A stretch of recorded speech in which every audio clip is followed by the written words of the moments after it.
इस चैप्टर के दूसरे पार्ट की तरफ चलेंगे। तो स्टार्ट करेंगे आज हम प्रिज्म से लेकर कि आपका प्रिज्म क्या होता है। तो सबसे पहले बात करते हैं, it is a pyramidical piece of glass with 2 triangular bases and 3 rectangular lateral surface. तो एक प्रिज्म क्या होता है, एक पिरामिड जैसा होता है आपका कांच का बना हुआ, जिसमें क्या होते हैं ट्रायंगुलर तो आपके 2 बेसिस होते हैं और उसके ऊपर 3 रेक्टेंगल के लिटरल सरफेसेस होते हैं। तो उस चीज़ को हम क्या कहते हैं, प्रिज्म कहते हैं। अगर बात करें कि ग्लास प्रिज्म में किस तरीके से रिफ्रैक्शन होता है, तो यहाँ पर उसके लिए एंगल, जो incident ray, angle of deviation, ये सारी की सारी जो चीज़ें हैं एक एक नंबर के आपसे पूछते रहते हैं, तो इसलिए इन चीज़ों को भी करना काफ़ी ज़रूरी होता है। तो बात करते हैं अगर एंगल ऑफ डेविएशन की, तो it is the angle between the incident ray और एमर्जेंट रे। तो इंसिडेंट रे और एमर्जेंट रे के बीच में जो भी एंगल बनता है वो आपका क्या होता है, एंगल ऑफ डेविएशन। देखिए यहाँ पे इन्होंने शो भी करा है कि ये आपका एंगल ऑफ डेविएशन है, क्योंकि ये एमर्जेंट रे है और ये आपका क्या है, इंसिडेंट रे। तो इन दोनों के बीच में जो भी एंगल बनेगा वो आपका होगा एंगल ऑफ डेविएशन। उसके बाद बात करते हैं कि जब भी हम व्हाइट लाइट को पास करते हैं प्रिज्म से, तो वहाँ पे 7 कलर निकलते हैं विबग्योर, ठीक है ना। इस तरीके से आप याद कर सकते हो, violet, indigo, blue, green, yellow, orange और रेड।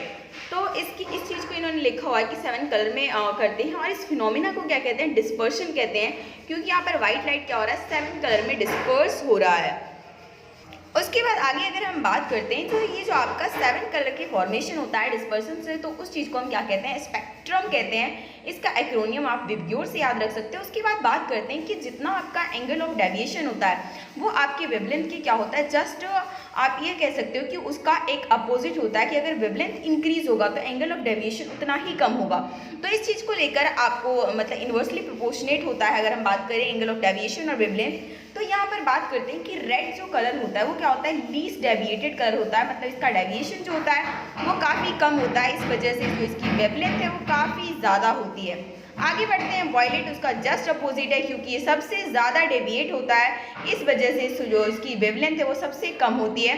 तो इन दोनों पॉइंट्स को आपको कंफ्यूज नहीं होना है। सबसे पहली बात कि रेड जो होता है कम डेविएशन होता है। एक चीज़ को लेकर याद कर लीजिए, या तो ऐसे याद कर लीजिए कि रेड का वेवलेंथ ज़्यादा होता है तो ऑफकोर्स वो कम डेविएट होगा। वॉयलेट का क्या होगा, स्मॉलेस्ट वेवलेंथ होगा, तो ऑफकोर्स वो ज़्यादा डेविएशन उसमें दिखाएगा।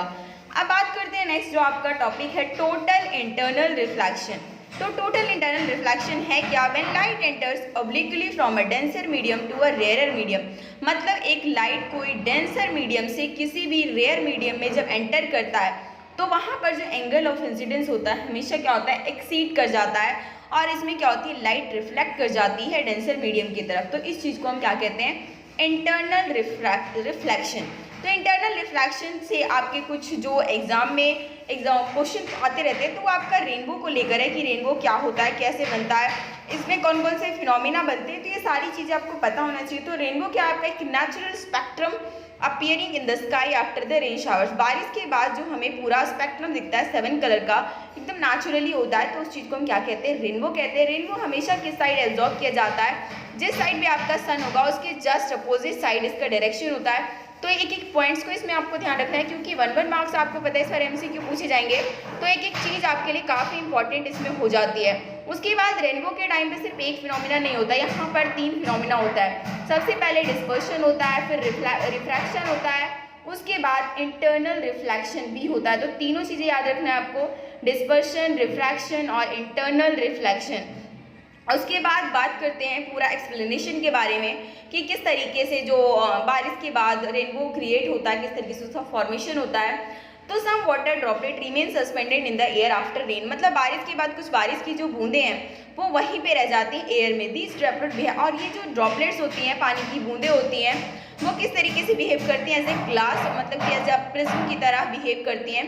और जब इसमें लाइट एंटर करता है तो ये फर्स्टली क्या करती है, उसको रिफ्रैक्ट करती है, उसके बाद उसे डिस्पर्स कर देती है। उसके बाद ये क्या होता है, तो सडनली तीनों चीज़ें हो जाती हैं, पहले रिफ्रैक्ट होता है, फिर डिस्पर्शन होता है, उसके बाद रिफ्लेक्शन हो जाता है इंटरनली, और उसके बाद दोबारा से रिफ्रैक्ट होता है, और उसके बाद ये जो हमें 7 कलर्स हमारी आंखों को दिखता है, जिसको हम क्या कहते हैं, रेनबो कहते हैं। तो ये सिंपल सी फिनोमिना है जो कि आपको अच्छी तरीके से लर्न होना चाहिए।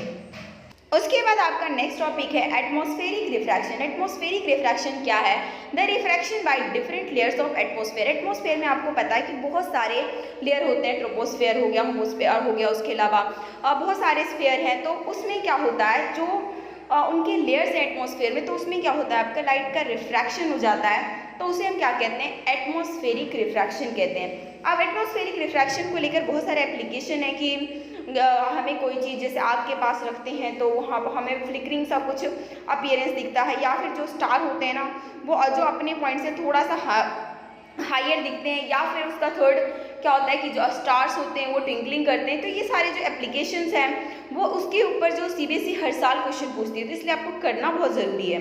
तो बात करते हैं सबसे पहले कि जो कोई भी ऑब्जेक्ट्स है, अगर आपने हॉट ऑब्जेक्ट या फिर आग के पास रखा हुआ है, फायर के पास रखा हुआ है, तो वो आपको जो है ना थोड़ा सा फ्लिकरिंग वे में अपीयर होगा। तो यहाँ पर बात करते हैं कि इसके पीछे का क्या रीज़न है। The air above hot surface becomes hot, जो भी आपका हवा होगा अगर हॉट सरफेस पे रखोगे तो वो क्या होगा, गर्म हो जाएगा और वो क्या करेगा, अराइज होना शुरू हो जाएगा।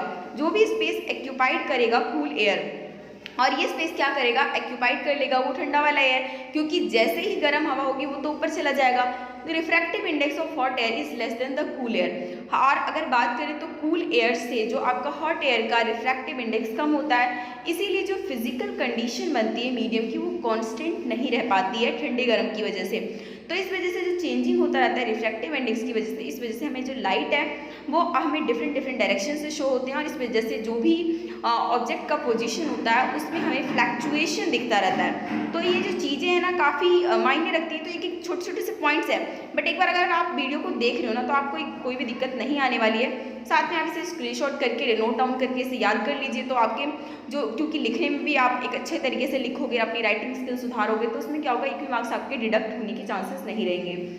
नेक्स्ट बात करते हैं कि जो स्टार होता है वो जो भी हॉरिजन के अपीयर होता है, लेकिन फिर भी हमें क्या दिखता है, उसकी जस्टली हायर देन दिखता है जो भी उसका एक्चुअल पोजीशन होता है। तो इसके पीछे का भी रीज़न यही है कि रिफ्रैक्टिव इंडेक्स जो होता है अर्थ के एटमॉस्फेयर में जनरली क्या होता है, इंक्रीजेस होते रहता है, अगर हम बात करें टॉप से लेकर बॉटम में। तो इसलिए जो भी लाइट कमिंग आता है हमारे पास स्टार से, अगर बात करें नियर द हॉरिजन, तो उसको ट्रेवल करना पड़ता है रेयर से डेंसर मीडियम में। तो इस वजह से क्या करता है कि नॉर्मल से बेंड कर जाता है, इस वजह से हमें जो स्टार है वो थोड़े से ऊपर की ओर दिखते हैं। बात करते हैं ट्विंकलिंग ऑफ स्टार्स। तो स्टार्स तो क्या हमसे बहुत दूर है, तो इसीलिए ना ये हमारे पास एज ए लाइट सोर्स की तरह बिहेव करते हैं। और जैसे कि हमें पता है कि हमारे जो एटमॉस्फेयर की physical condition same to same नहीं है, तो लाइट आपके डिफरेंट डायरेक्शन में आती है, जिस वजह से जो होता है फ्लक्चुएशन होता है स्टार की पोजीशन में। जो amount of light coming from the star also vary due to changing refractive index of atmosphere. Of course atmosphere का रिफ्रैक्टिव इंडेक्स हर स्टेज पे अलग अलग है, हर लेयर पे अलग अलग है, तो इस वजह से जो उसकी लाइट का अमाउंट है वो क्या होता रहता है वेरी होता रहता है, अलग अलग होता रहता है। तो इस वजह से जो स्टार है हमें क्या दिखता है, कभी चमकीला दिखता है जबकि कभी कम दिखता है। इस वजह से हम क्या कहते हैं कि जो स्टार कैसे हैं, हमारे टिमटिमा रहे हैं, ट्विंकलिंग कर रहे हैं। तो इस चीज़ को लेकर आपको थोड़ा सा याद रखना है। नेक्स्ट है advance sunrise and delayed sunlight. तो इसके पीछे क्या है, the sun appears about 2 minutes earlier than actual sunrise. Sunrise से हमें पहले 2 मिनट पहले तक दिख जाता है और 2 मिनट बाद तक भी दिखता है। तो इसके पीछे का क्या रीज़न है, जब सन जो होता है ना हॉरिजन के बिलो होता है, उसके नीचे होता है, तो रेज को ना पास करना पड़ता है रेयर से लेकर डेंसर मीडियम तक। रेयर से लेकर डेंसर मीडियम होगा तो वो क्या करेगा, बेंड करेगा नॉर्मल की तरफ। तो उसी वजह से जो सन है वो हमें क्या दिख जाता है, पहले हमें 2 मिनट पहले और सनसेट के 2 मिनट बाद तक भी शो होता रहता है। नेक्स्ट जो आपका टॉपिक है that is scattering effect, spreading of light in various direction by colloid particles. Colloid particles के थ्रू जो लाइट होता है वो आपके अलग अलग डायरेक्शन में क्या होता है, फैल जाता है, उसको हम स्कैटरिंग इफेक्ट कहते हैं। और स्कैटरिंग भी आपका इन्वर्सली प्रोपोर्शनेट होता है वेवलेंथ के। तो इस चीज़ को याद रखना है कि जितना ज़्यादा वेवलेंथ होगा उसकी स्कैटरिंग उतनी ही कम होगी, और अगर किसी कलर की वेवलेंथ कम है तो उसका स्कैटरिंग अपने आप ही ज़्यादा हो जाएगा। उसके बाद आपकी बुक में जो थोड़ा सा पॉइंट्स इन्होंने डिफाइन कर रखा है टिंडल इफेक्ट को, वैसे तो आपने पहले से भी पढ़ा ही होगा कि जब भी कोई लाइट जो है आपका कोलाइडस में के थ्रू पास करता है तो इसकी जो पाथ है ना वो विजिबल हो जाती है, जो भी मतलब उसका डायरेक्शन है वो सब कुछ हमें दिख जाता है। इस चीज़ को हम क्या कहते हैं, टिंडल इफेक्ट कहते हैं। और path of light become visual when light enters a dark and dusty. और उसके अलावा जो इसके एग्जाम्पल के बारे में बात करते हैं, तो जब भी आप एक अंधेरे कमरे में जाओगे ना, वहाँ पे कहीं से छोटी सी लाइट या फिर जो भी एक छोटा या मोटा कुछ भी खिड़की सा होगा, तो वहाँ से जब लाइटें दिखेंगी ना तो उसमें आपको डस्टी पार्टिकल्स या जिस तरीके से सब कुछ आपको वहाँ पे शो होगा, तो उसी को हम क्या कहते हैं, टिंडल इफेक्ट कहते हैं।